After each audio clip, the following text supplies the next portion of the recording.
Welcome to Taking It to the Streets. I'm your host, Andy Goldman from sunny St. Pete, Florida. This is the show where we take it to the streets, knowing if we don't, the streets will take it to us. Welcome to Taking It to the Streets. It's Andy Goldman. And if you have reached us through Spotify, Apple, Amazon, iHeartRadio, hey, we appreciate you and appreciate all the notes and texts I've received, emails over the years. I guess this starts the third year and we've kind of coming out of the dark ages, because this is our first YouTube show. And as you can see, the gentleman sitting with me will come on shortly. We will give a little bit of a backstory. Obviously, he needs no introduction, but you'll see us intermittently for the next couple months. Obviously, we just kind of go hot and heavy during football season, but if we get somebody like this, we can't refuse the opportunity to bring them on. And with no further delay, Chris Myers wrote a book. And the book was suggested to me by one of our past guests, Dan Lucas. And I read the book. I was blown away. I reached out to Chris, and here we are. Chris, this is a thrill of a lifetime to have you on the show. Thanks for coming to Taking It to the Streets. Oh, well, thank you. I really appreciate that. Thanks for taking the time to read the book and talk about it. It starts on so many kind of quirky levels, the book. From how you got your nasally clogged passage-ish kind of sound through the air conditioning system that your dad bought you way back when, to I was at dinner last night telling the story to my wife, who was really touched about you announcing kind of in the early days with toothbrush in hand. I guess it was Dodger games. And your sister comes in, hey, this sports thing really means something to you. And from there, it kind of goes. I mean, this is kind of a grassroots sportscasting story.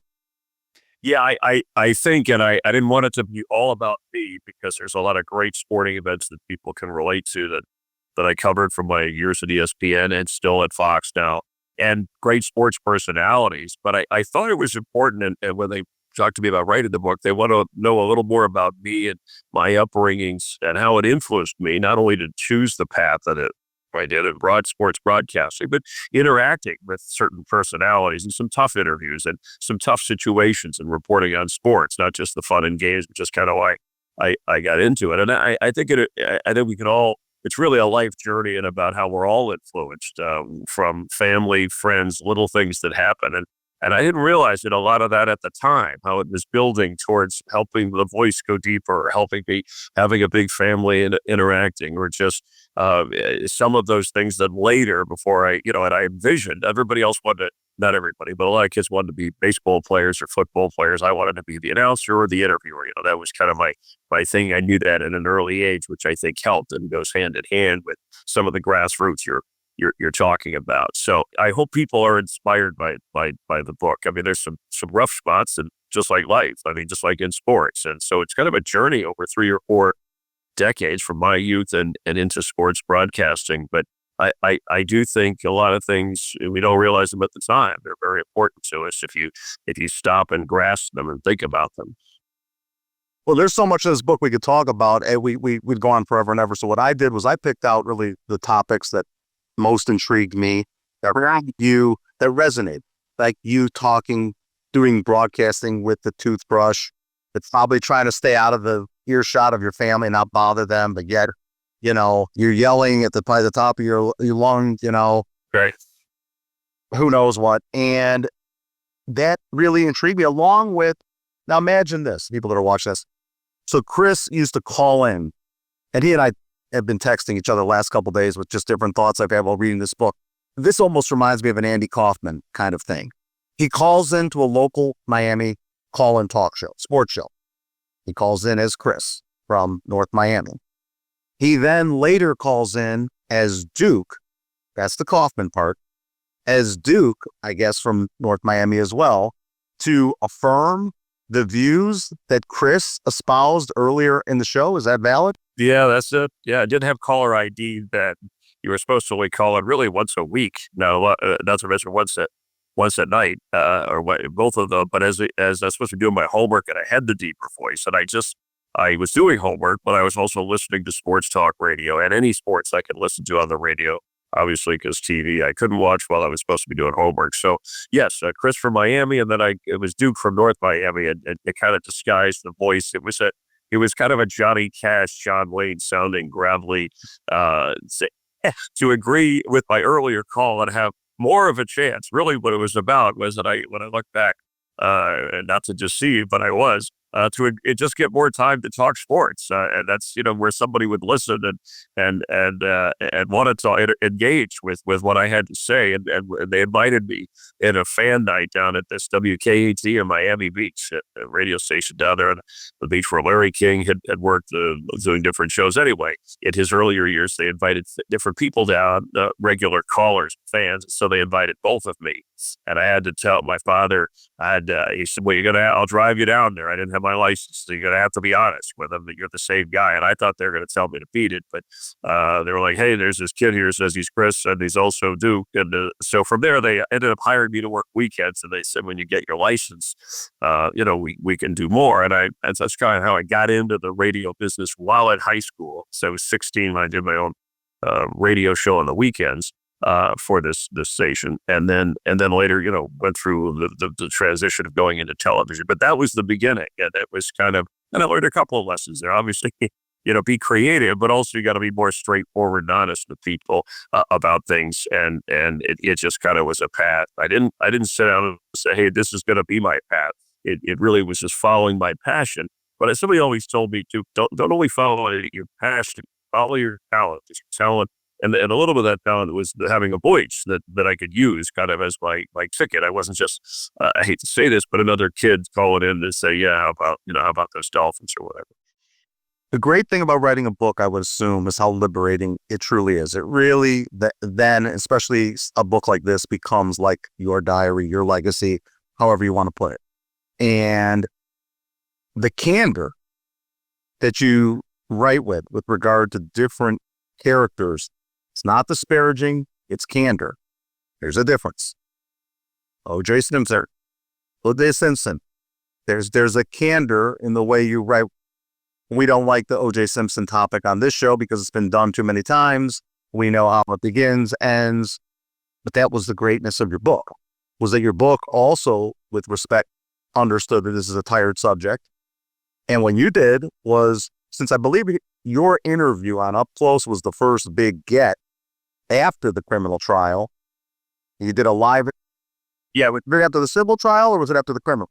After both. Remember, the criminals first, then the civil. But it was the first live interview that he did, and he turned down Barbara Walters because she would only tape it, and he wanted live. He thought, "Oh, if somebody tapes it, they'll make me look guilty. I'll show them." This is my interpretation of, if we do it live, it had to be live, and that's why we agreed to it.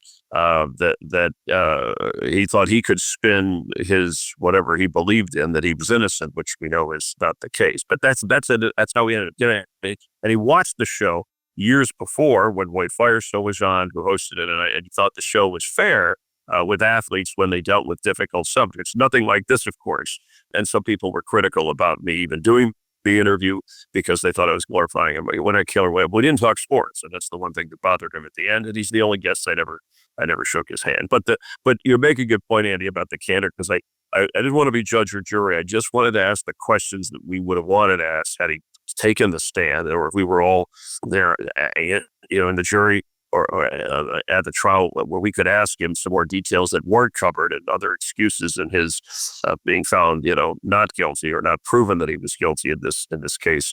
But it was the way he acted, and I tried to describe in the book some of the things that went on in and around the interview, because you could still go watch it on YouTube, and it really is interesting to see all these years later, how he believed his own lies, so to speak. But that was a couple of chapters of the book. But I didn't want the book to be negative about people, but I did want it to be truthful and honest. And this was a tough one because he obviously got away with murder, literally and figuratively. Well, and Chris, he baited you. It was tough. He baited you with the comment about your wife, kind of trying to bring your wife into the what was your wife kind of thing.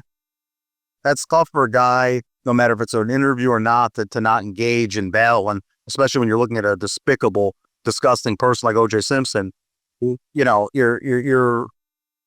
really a baiting that he did. I think one of the preconditions of the interview was don't bring my kids into it. He brought his kids into it. I mean, all that to say, again, if you know how to read, is there's a trail here that this guy's a liar. Okay. That's really, I think, what your book is trying to suggest. Right. That he's not realistic about what he did, who he is, what happened, and he can keep spinning. But I think, and that's what there were, the Goldman families thanked me after, and I, didn't even know them, or at least Fred Goldman, and also Vincent Bugliosi, who put, Manson away, the prosecutor. I had talked to him before down in San Diego. He's retired, but I talked to attorneys, and they said, hey, he's going to spin things. And I talked to psychologists, and I saw evidence that the jury didn't even see, the pictures and things like that I don't know why they didn't get to see it. But so there was no question about that. But that's why I was kind of ready. As I mentioned in the book, even someone who defended him on his own legal team told me, like, kind of off to the side, I wouldn't do it. I said, why? You defended him. And he said, well, everything attached to him is negative. So that sums up what he was all about. That was a great part of the book. That was Bob Shapiro you're referring to, that stopped at some party or something. And yeah. And just, yes, it was. Yeah. And my wife didn't want to shake his hand because she was like, how could you defend somebody that's disgusting? And I said to her, I said, well, that's his job. I know this is when I'm watching Law and Order here. This is a real thing. But anyway, she avoided him. But true story. Yeah. So you did some stand-up comedy, didn't you, back in the day? And yeah. Give us a backstory of where the stand-up comedy came from. Not to have the nuts to go do that. Yeah, it's it's kind of the same rush that you get from live TV, live sports, right? Where, you can have a script and read a teleprompter in a studio, when you're calling a game and when you're out or covering a sideline or chasing people down in interviews, and you can have notes, but it's all interaction live in the moment. So I think that's what I enjoy about the sports business. But I enjoy that about seeing people up on stage and comedians. And as a kid, I would listen and watch, just like interview shows, a lot of comedians, and a lot of comedians would come on interview shows, going back to the time of Johnny Carson, of course, where comedians were made, those types of things. So I just kind of was a big family, tease each other, two brothers, two sisters, again, that kind of thing. So you kind of develop that sense of humor at home, but people are funny, but they're like, yeah, but I'm not funny in front of other people. Well, I thought I was. It was kind of a little bit like sports. When I was a kid in school, it was a way to kind of break through and have an identity. Again, I didn't say that to myself, but I noticed that, hey, if I get people to laugh, people feel good. Just like if I was talking sports and knew what I was talking about. So yeah, I built up. There was the comic strip in Fort Lauderdale, Oakball Comedy Club in New Orleans. A couple of different stand-up before I got into full-time TV locally, and was still doing radio. And some of it worked, some of it didn't. But I got to hang around other comedians and ask them about live and interaction and heckling and that type of thing. And a lot of the humor was, it's about my background and growing up in a mixed neighborhood, and a little bit about sports and different things like that. So and obviously writing my own material, which is something you have to do later when I did Sports Center and that type of thing. So it was a thrill. It was too much of a high wire act that I said, this is not what I want my life to be, even though I really respect. And it made me really appreciate even more the good ones who have made careers out of stand-up comedy. You could throw us a Jimmy Stewart. Throw us a Jimmy Stewart from It's a Wonderful Life.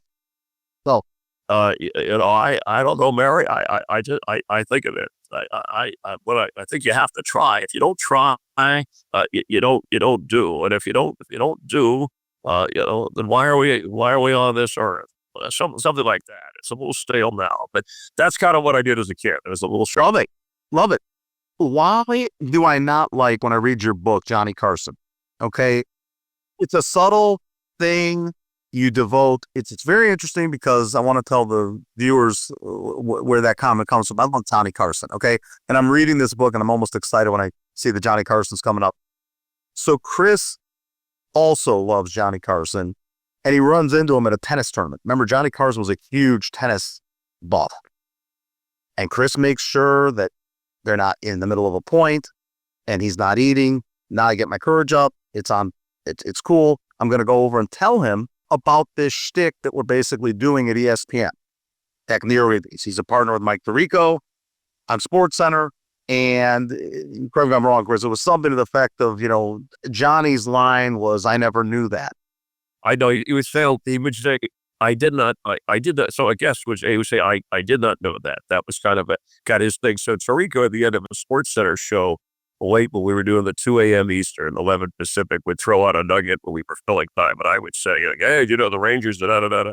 And I would say, I did not know that. So the producer said, let's create a segment and we'll call it. I said, well, you can't say I did not know that. We're kind of stealing kind of a Carson mannerism phrase. Let's call it Did You Know? And Did You Know became, they wrote a book with Did You Know sports facts. It became kind of a thing that we had done for years on the show and other sports center shows. So very popular. Sorry to interrupt, but I just wanted to give the background. No, exactly. So you went up and you talked to him for a little while. You told him about the bit you guys were doing at ESPN.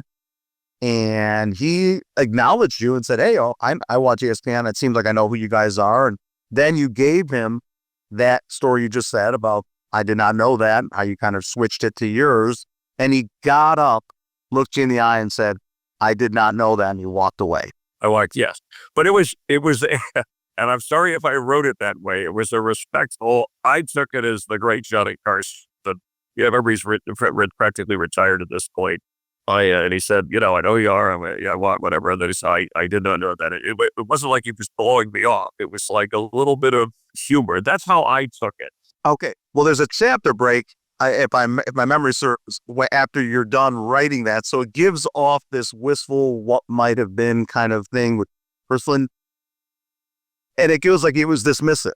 Yeah, and I should have said. Well, he's and I've studied his books. Like I've read all about him. There's still books being written about him. And he's a very private person for someone who was middle America, who I really kind of modeled a lot of my interview style after a little bit, just because he related to all kinds of people. He knew how to make people feel comfortable on his show for interviews, at least when they were on. But off of that, he obviously his marital issues, his personal life. There's some things there where, he was, I hate to say a loner just from what I've read. So I kind of understood all that. So, but he's still his talent, and maybe he sacrificed, and maybe here's something too that came out of it, that he sacrificed a lot of his life for what he did in his profession. Which I think a lot of people go through, and they don't realize it until later in life. Maybe that's a little deeper than that I didn't get into in the book, but it's bad because, and you bring him back, Chris, beautifully in the end, because he's literally the last person that has a comment about, a man in full, life in full, in the very last pages of the book. So clearly that's I guess a shout out from you to Johnny Carson. He was an idol and he was somebody, and it wasn't a dismissive thing at the tennis tournament. So, yeah, I didn't take it that way, but again, I think very proud. I would have loved to have sat and talked to him like you and I are talking. I mean, there were so many things I knew going into that situation. And believe me, I've been nervous with interviewing my first, Muhammad Ali moment, and when Tyson almost tries to beat me up. But I was always this nervous, OJ, whatever, but I was almost nervous there because he was kind of an idol, and is of mine, even though, at least in the professional sense. I mean, so much of a man is his job in America. I'm paraphrasing, but there's a lot of that. You're judged on it. It's how you live and shape a lot of your life. Part of that's true. But it was a brief moment, but I thought it was important to include in the book because in whatever I was doing in my life, I always would go back to whether it was a little stand-up comedy, whether it was doing an interview, whether it was on a show where things didn't go right.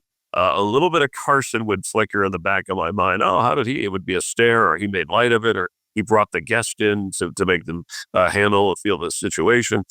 So there's a lot of that in there as well. But I'm glad you brought that up, because it was a very it was a big moment for me in my life, beyond sports. I wrote down the words compassion, love, and commitment when I read your book, and I feel like those words, again, people that are watchers wouldn't think that those would be the words that describe that deserves a wow by Chris Myers. I want to qualify that because those are quite, I guess, compelling and dramatic for words. There's a lot of compassion that has been shown to you by others. It's just a beautiful thing in the book. And these are famous people that have shown you compassion that we all crave for. There's love that I think is embodied in the feelings you have for your family, and there's commitment from the standpoint of your career and how you stuck with something. Now, where I'm going with this in particular, what don't I know about NASCAR? Because I'm a big horse racing guy. I enjoy racing, race day, all things that go with race day as it relates to horse racing. You make a very big guy when it comes to NASCAR with Fox, your career, your commitment to NASCAR. Why don't I get it? The stories were beautiful, from Rick Hendricks to the Dale Earnhardt. There's no way of reading that stuff and not feel something in your heart towards NASCAR. But I'm not in that group that doesn't get it. I'm from Chicago, and it's weird about Chicago is obviously this conversation is compelling on its own level because they know that this guy exists in Chicago and doesn't get it. That's why they had that race in the rain in Chicago that I think people love.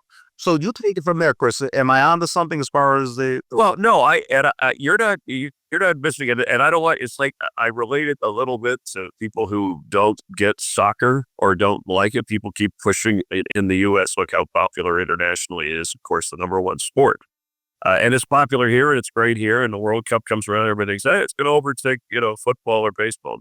You can't force people if they haven't lived it, felt it. People can latch on. You can get newer fans.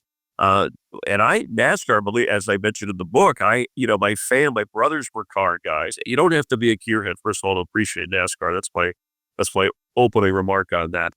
There is a vibe there. It's a little bit of a commitment to a sport. I mean, they just go around in circles. No, there's so much more. There's strategy and teamwork, and there's pit crews that are very athletic that in a matter of seconds changing tires, putting fuel in a car to keep half a second or a fraction of a second ahead of the next guy. There are a crew chief to a driver, as a coach to a quarterback, and the headset that decision. So ultimately, are we going to make the pit stop? Are we going to save fuel?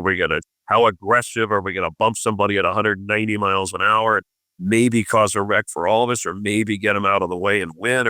So there's a lot of that, and there are personalities. Now it's like an all-star group every week, the same 35, 40 drivers at the Cup Series. And I think the car culture, it's a great American grassroots sports. It began here, auto racing's been around, but as far as NASCAR goes, and it actually began from the bootlegging days from the South, scooping up engines and running from the law. So there's a great history to it.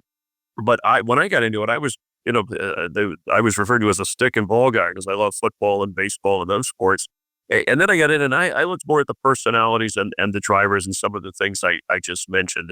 And you need to have some rivalries. You need to have guys that are so much dynasties, if you want to say, like a Richard Petty who dominated Jimmy Johnson later. But I think ultimately our car culture has changed a little, Andy, in this country. I mean, think about Uber. I mean, Uber has changed. Younger people owning cars, the branding of cars. Say, I have a Ford guy for years. I'm a Chevy guy. Now it's whatever's works with plug-in hybrid. That affects things a little bit with your connection maybe with the particular driver. So I'm not selling anybody the sport. From my TV standpoint, I get to interact with people, talk about strategy, and bring out their personalities. That's what I like in the pre-race and post-race portion. I'm not calling the race like I am now with the NFL. Calling pro football, but the loyalty and the brand. And look, every sports fan is loyal. And there's some cities are better than others, and some fans. But that's the part that I didn't quite grasp, not having grown up in and around it as much. When I started to travel to not only places, moving the sport to Vegas or to Phoenix, but to Greensboro, North Carolina, or Martinsville, Virginia, and Bristol, Tennessee, and the kind of racing and like these small towns that become gigantic cities for racing for the weekend or for the event, and the loyalty to the brand of their sponsor and their driver. There's that core that still exists, and so it's a slice of America, I think, that I really relate to, maybe more than cars. And then of course there's the sporting aspect of a winner and a guy who could have won but didn't, and talking to them about it. The relationship seems like it's still very strong with Rick Hendrick and.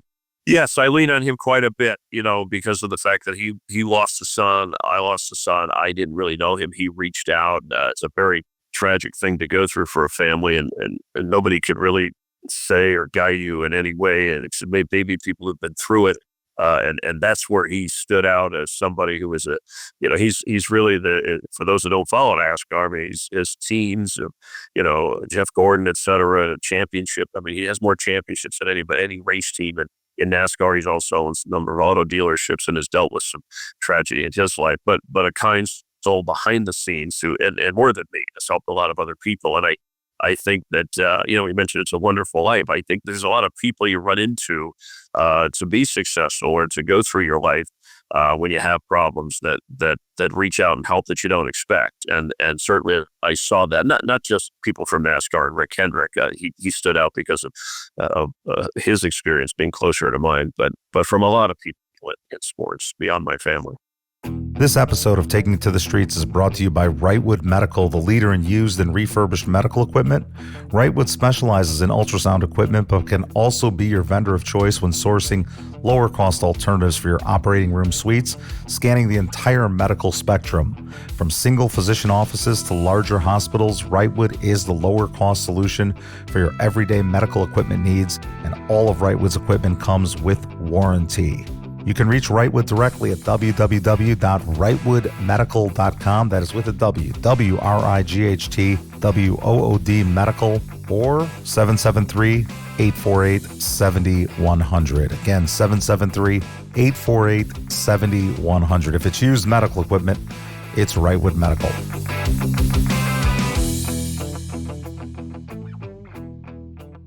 Beautiful part of the book is a story with Bill Murray. We can't not talk about that. I mean, it's so funny. It's so quintessential Bill Murray. I think I've told it 10 times, and I just finished the book 3 days ago. I mean, they're running up Mrs. Delgado's driveway with a corned beef sandwich. Half a corned beef. Is this something out of Meatballs or Stripes or wherever you want to go with there? It's just crazy. Tell us what we don't know about Bill Murray. I mean, here's the deal. Iconic guy. I think he's bigger than Johnny Carson. I mean, we can go down this road. Yeah, I mean, but is it? I really do. It amazing that? Yeah, no, and I wouldn't argue. It isn't amazing in my life. I was this kid, and I guess Bill's 10 years older than me, whatever. But that I would be around people like this in my life, that he, come in contact with them. I mean, along with all these sports heroes that we talk about in the book, from Will Chamberlain to Kobe to Montana and Mahomes or whatever, but. This is the interesting side. And that would, in the book, I try to let people know, again, without revealing too much of what, because Bill's a very personal guy too. I mean, he's private in some ways, and then he's really out there in other ways. That's how most entertainers, I think they kind of are really good. That's how they try to live their life, I've noticed. But he comes from a big family, like sports, so that was our connection right away. But I tried to just show some things that brag a little bit about the kind of person he is. Because people see him one way, and you hear and read a lot of crazy things. And these were some things that I think where they were caring, sensitive, but also humorous. And he's a funny guy. He's a deep guy. He's a very thoughtful, smart guy in that regard. So I can't really, it's hard to describe him. He's unique and he's hard to track down. He floats through life and shows up when he needs to when he says he's going to be there, he'll be there and do the things he says he's going to do. But in the meantime, he's out there being Bill Murray. I guess that's the best way to describe it. How did you and Bill hook up in the beginning? I mean, this is a long relationship you've had with Bill. Yeah, began in the early 90s, the ESPN ESPYs, when I was working there doing SportsCenter, and he was going to do a major segment. It might have been the second ESPY, and they were trying to spice it up a little. And I don't know if he was either hosting or he was going to do a bit in there, and he said, well, they had writers gathering in New York at the Radio City Music Hall where they were going to put this thing on. And he said, you know what, Chris and the SportsCenter guys, they write their own material. I'll just have them come down and, we'll write with them, and I'll do the comedy bit with them, because that's what the show is more about. And so we kind of hit. It's funny, we came in the room. He wasn't rude to the writers, but it was like they were like, "What? Okay." So they wrote for other parts of the show, and we hit it off afterwards. His brothers were around. Again, he's got I think his family of 8, or I don't know how many. I lose track. There's Joel Murray, Andy Murray, and they're all fun. They're all like him. John Murray, Ryan Doyle. Yeah, Brian Doyle Murray wrote Caddyshack, right? You see him and hear him in a cartoon. Who's another one who was so anyway. I got to hang out. Yeah, and just had it felt like a little bit like my family teasing each other, whatever. Except it was Bill Murray and his brothers. And so he said, hey, let's go to a game sometime. As I talk about the book, where we're going to a Mets game when the Cubs were playing.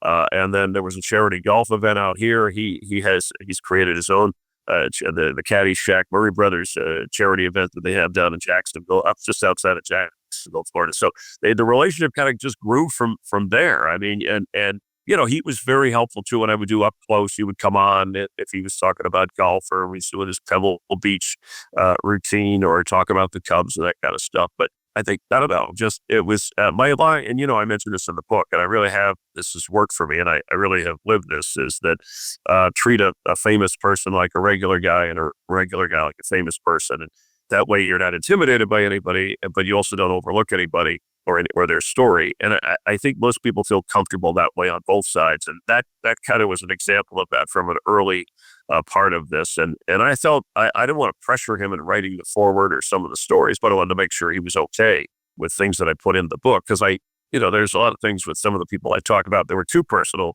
that I didn't want to share with an audience. So I went to that line as respectfully as I could with everybody.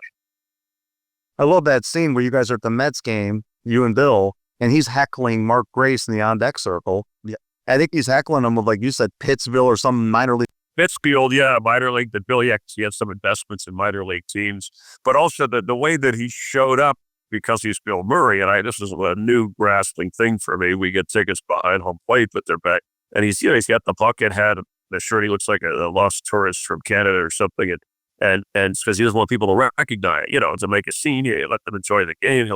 And then all of a sudden he's jumping up and, yelling at the ump about a pitch or up at the Cubs or picking on Mark Grace. So once people see that, it's like, hey, there's Bill Murray. And they all swarm to him. So that's that side of him that he can't help himself sometimes. But he's really funny, naturally. Both of you guys have been on TV a million times. I mean, what's that like for both of you as far as your respectful distance from the masses? What's the honest answer for someone like you as well as Bill? Can't speak for Bill, but I'll know what the distance is. I mean, everybody wants a selfie. Everybody wants, even from you or Bill. I mean, I'm the type that's not going to interrupt anybody ever. I'm going to do what I did, which is to reach out. If I really want somebody, I'm going to introduce myself. I'm going to go that route. But others are going to do the, hey man, and put the arm around you and the cell phone over here. And where do you draw the line with that kind of thing?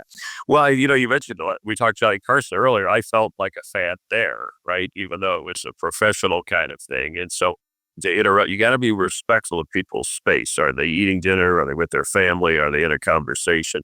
I think there's layers to the fame and how much, it used to be maybe just an autograph. But then it became, now, as you said, the selfie and, hey, you get a picture here with it, kind of a thing. So what are you signing? What kind of a picture? Where, in what environment are you? But I gotta say, I've watched sometimes Bill, he has set some boundaries, but he's also very people friendly. And the hard part is when you're like a celebrity at that stage, if you don't sign something and somebody complains, he blew me off, kind of a thing. I saw where Scarlett Johansson recently said, hey, when I'm in my private time, I'm not an actor. So hopefully you understand that's not, I don't want to do a picture kind of a thing. I'm okay with that. Most people are friendly.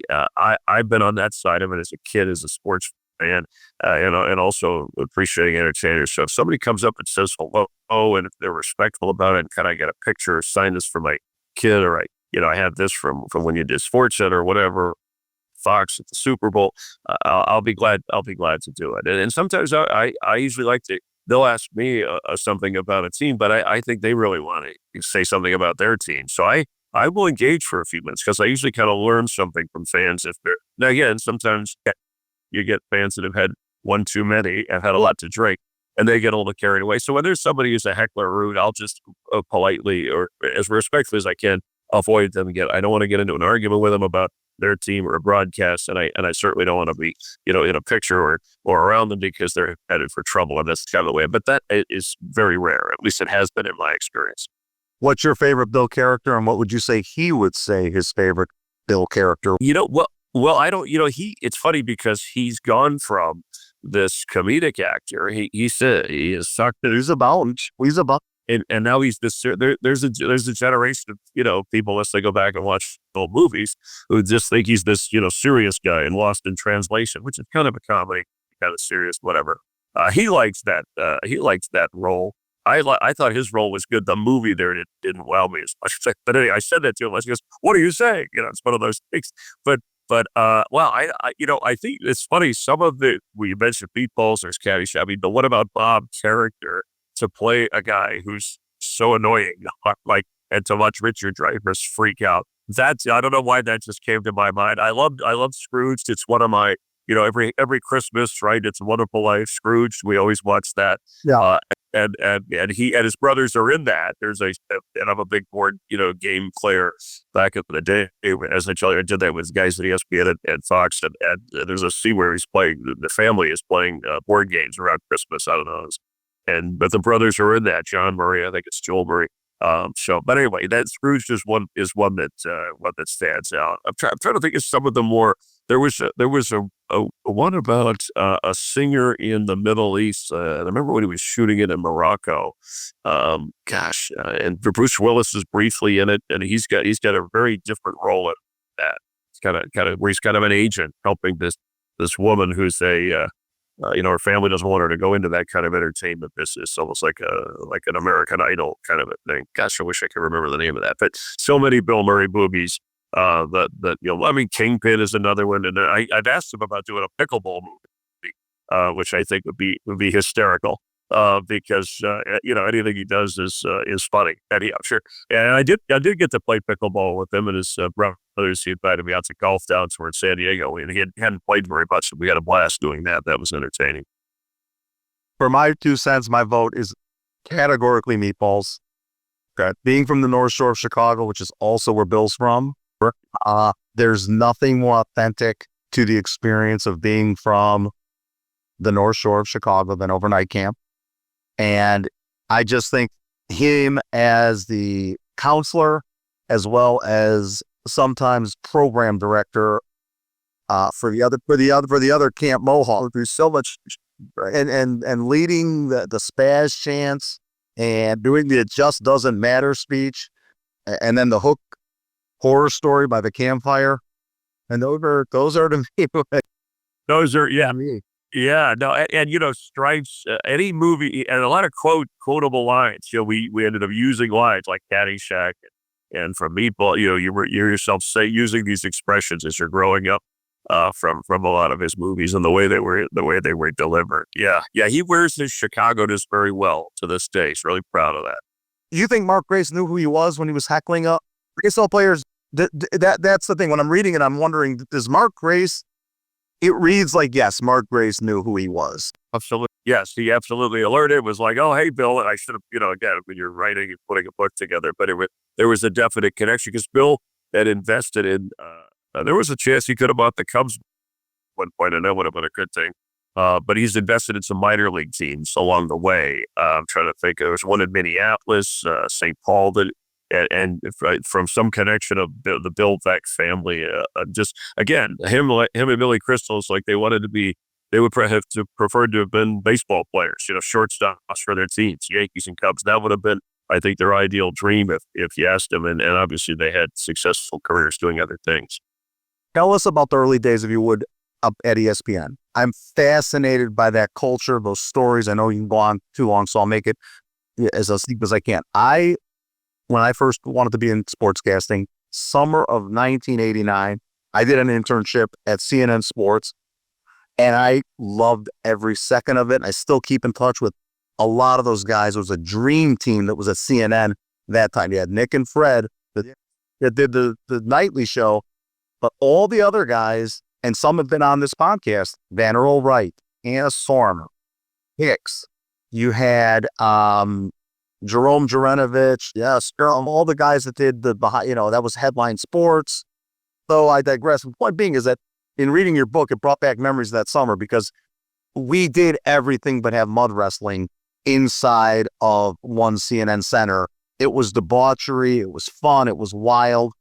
And then, I believe Time Warner has since bought CNN. It's not the same. It's corporate. I think the same story can be told of ESPN, but I'd love to know some stories about Roy Firestone or Chris Berman or Tirico or Charlie Steiner, all these guys. Stu Scott, may rest in peace. I mean, where do we? You take it from there. I mean, well, there's a lot of great stories. I just let's just run it. and Berman's great. He's a first of all a kind of guy. We're on the road, and we're invited to like a Super Bowl party covering that, or a World Series party, and it's after the game, and we, so him and I would go in, or he would make sure our audio or technician, our behind, even an intern who was working on the crew, hey, you guys we'll get you in, just come to the back door. I'll either cover, pay your charge, or I'll get security to get you in. I mean, he was a caring guy in that, he was a very, very much a team guy, fun guy, loved sports. He liked he didn't like controversy and negativity in sports, but a great guy to hang with. I mean, the nickname thing, he nicknamed me Bristol Myers when I first got there, because we were in Bristol, Connecticut. But I was fortunate enough to be there 89. I mean, that was my first year there as a reporter, and on the West Coast. And so I wasn't at SportsCenter at that time. So a couple of years we won the first Emmy. I did with on a story, a Tim Burke, an adoption story, and then I went back to do SportsCenter for 4 years before doing Up Close. And those were the fun years back in Connecticut. But I was the West Coast guy. Even though in their eyes I came from the East Coast.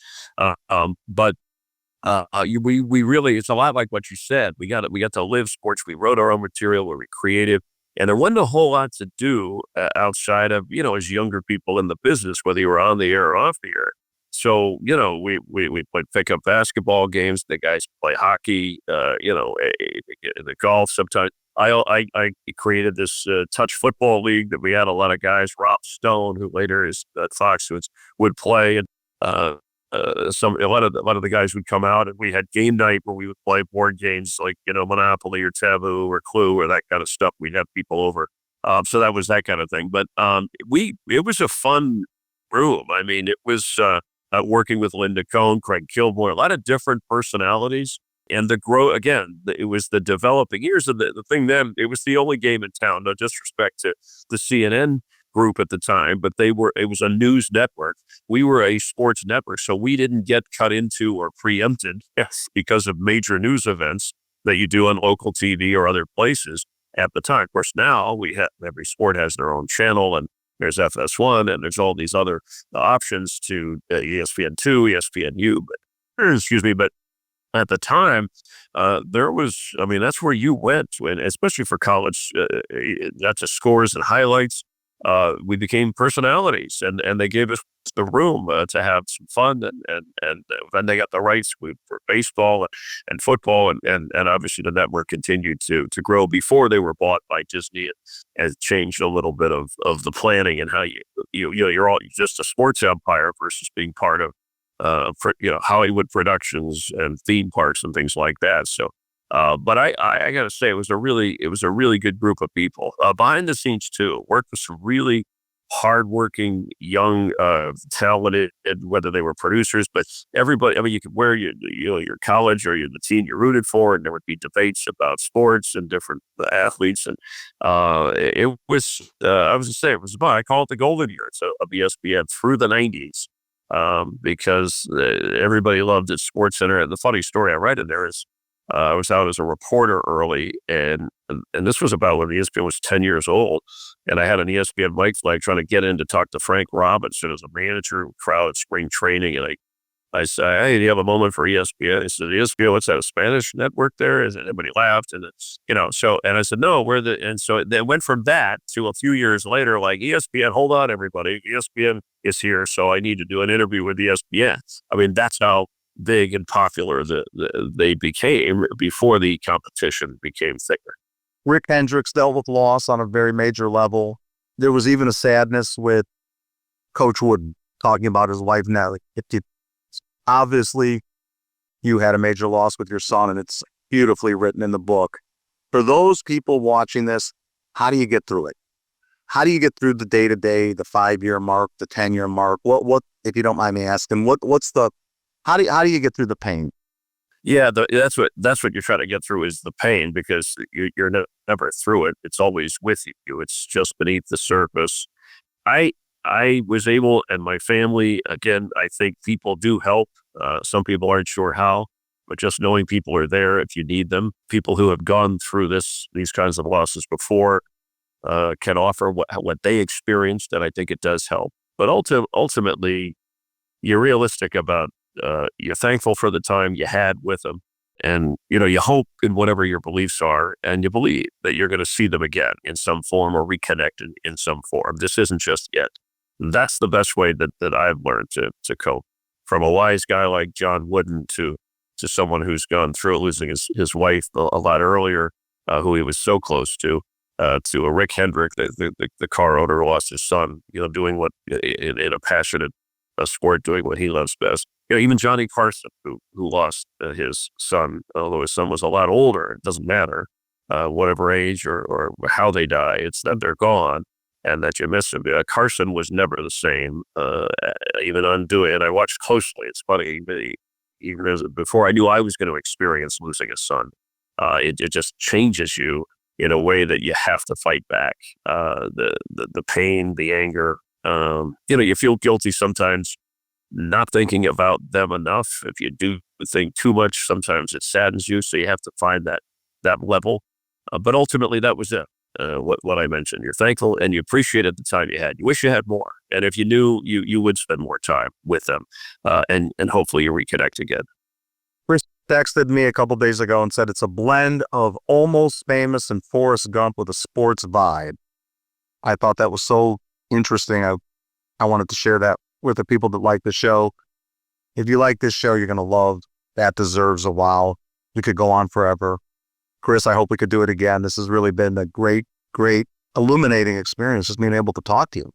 Yeah, I'm glad that you grasped the book. And it sounds like, and I wanted it to be, it's a sports book, but it's a lot more than that. And I that's hopefully what people can relate it in some form to their life, or whether as a sports fan or what they go through. But I'd love to talk with you again. This was a lot. We need to get it into some of the funny interviews that. We will.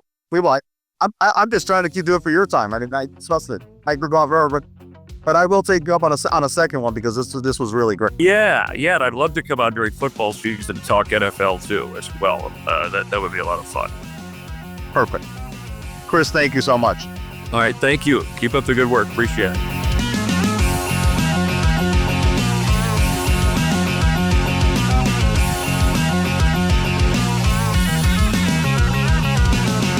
Goodbye from St. Pete. And remember, folks, you're only as good as your last trade. So never too high, never too low, till we meet again.